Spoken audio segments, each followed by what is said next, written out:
President Bola Tinubu has assented to the 4 tax reform acts recently passed by the National Assembly. The acts are Nigeria Tax Administration Bill, Nigeria Revenue Service Establishment Bill, and the Joint Revenue Board Establishment Bill.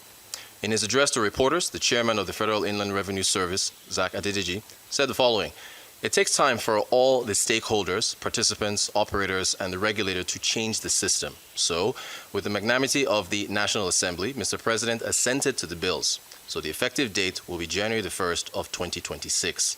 We have 6 full months for both sensitization and planning. This is also considering the fiscal year of the government, because when you have this kind of change, it's not what you do in the media." Here's what we know about the key reforms in the bills.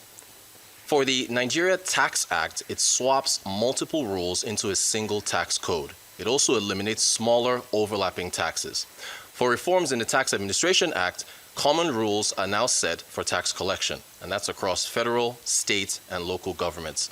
For the reforms in the Revenue Service Act, the Federal Inland Revenue Service has now been replaced with a new body, the Nigeria Revenue Service, the NRS. As for the reforms in the Joint Revenue Board Act, it creates a tax ombudsman and a new tax tribunal to resolve disputes. So what are the intended benefits for these reforms?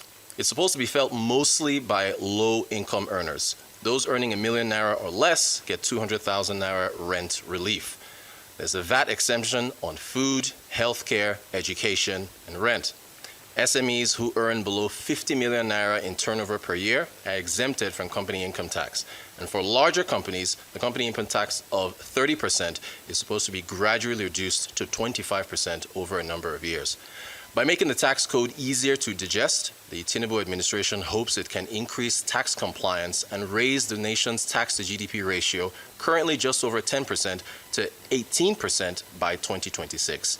All eyes on fiscal year 2026. For Arise News, Rhoda Sudiri.